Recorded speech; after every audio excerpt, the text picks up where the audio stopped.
ሰላም ናችሁ። እኔ ምን ማለት ፈልጌ ነው? በኢኮኖሚ ችግር ምክንያት የተሻለ ገቢ ለማግኘት የተሻለ ኑሮ ወደፊት ለመኖር ስንል ዝቅ ብለን አገራችን ውስጥ ሰርተን ሀብት ማካፈስ ስንችል ሀብት ማፍራት ስንችል በአቋራጭ ብር ለማግኘት 200,000 300,000 ለደላላ እየሰጠን ወደ ውጭ ሀገር እንሰደዳለን። ይሄ ሀቅ ነው። ግን እዚህ ደርሰን ውጭ ሀገር ደርሰን በስደት እዛ ሄደን ትንሽ ሳንቲም ከሰበሰብን በኋላ ራሳችን በምን ምክንያት እንደወጣን ረስተን ፖለቲካዊ ጫና ስላለብኝ ነው ከሀገር የተሰደድኩት ብለህ ስለ ፖለቲካ ምንም ሳታውቅ ትፈተፍታለህ። ሲጀመር እኮ መጀመሪያውን እኮ አንተ ከሀገር የተሰደደው የወጣኸው ብር ፍለጋ ነው።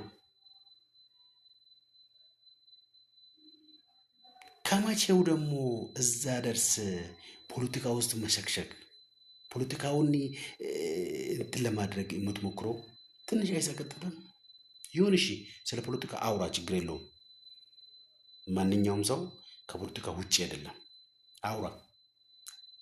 ግን ከሌላ አገር ከኢትዮጵያ ጠላቶች ጋር አብሬ አገሪቷን አፈርሳለሁ የምትል ዜጋ ምን አይነት ጭንቅላት ነው አለ? አንተ መንግስት ይመጣል ያልፋል። አንተም ጊዜ ከሰጠ ስልጣን ካገኘ ነገ እንደምትወርድ እያወቅ ለምንድን ነው ይሄን ያህል ወርደን አገሪቷን ለማጥፋት የምንሄደው? ከጠላት ጋር አብሬ ኢትዮጵያን ማፍረስ ሼም። እውነት ለመናገር እግዚአብሔር ፈጥሮናል። ሀሳብ ያለው ራዕይ ያለው ማንኛውም ሰው መጥቶ በሰላም ሀገሪቱ ውስጥ በፖለቲካ ተሳትፎ መስራት ይችላል።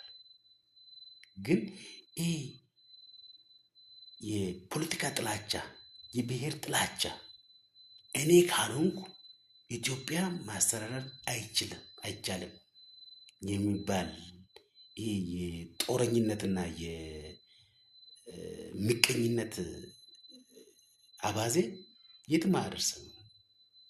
1000 ዓመት አንኖርም። ግፋ ብለህ 40-80 ዓመት ነው የምንኖረው። ትልቁ ነገር እኮ ስናልፍ አገሪቷን ለትውልድ አቀብለን ማለፍ ሲገባን የፈረሰች አገሬት የፈረሰች በድህነት የቆረቆዘች አገር ለትውልድ አሳልፎ ማለፍ ትርጉም የለውም። ለምን አይገባንም? 1000 ዓመት እኮ ውጭ ሀገር ተሰደ በስደት የምትኖረው እኮ አያምጣውና ሁሉም በየሀገሩ ገብቶ ስራ ሰርቶ መብላት ይችላል፣ ከሀገራችን ውጡ የሚል አቋም አገሮች ቢይዙ የት አባት ትገባለህ? መልሴ እችኑ አገር ትገባታለህ። ትላንት አፈርሳለሁ ከጠላት ጋር ብለህ የምታወራው አገር ነው የምትገባው። ሶ ለምንድን ነው አታሰራም? ይሄን የቀነጨረ አስተሳሰብ አውጣ። ምንም አይሰራልም አባቴ። ሰውን አባቴ 86 ብሔር ብሔረሰብ አለ። 86ቱም ብሔር ብሔረሰብ ስለ ኢትዮጵያ ያገባዋል። አማራ ብቻ አይደለም፣ ኦሮሞ ብቻ አይደለም፣ ትግሬ ብቻ አይደለም፣ ሁሉንም ያገባዋል። የሚሻለው ተከባብረን ተፈቃቅደን ተካፍለን ያለው ጠቅላይ ሚኒስትሩ በሱ መገዛት አለብን አባቴ። እግዚአብሔር የፈጠረን እኮ እዚህ ምድር ላይ ሰርተን እንበላ እንጂ ሰርቀን እንበላ አይደለም። ልጆች አለን። ለልጆቻችን መሰረታዊ ነገር ማለፍ አለብን የሚል አመለካከት አለኝ። ሰላም ነው።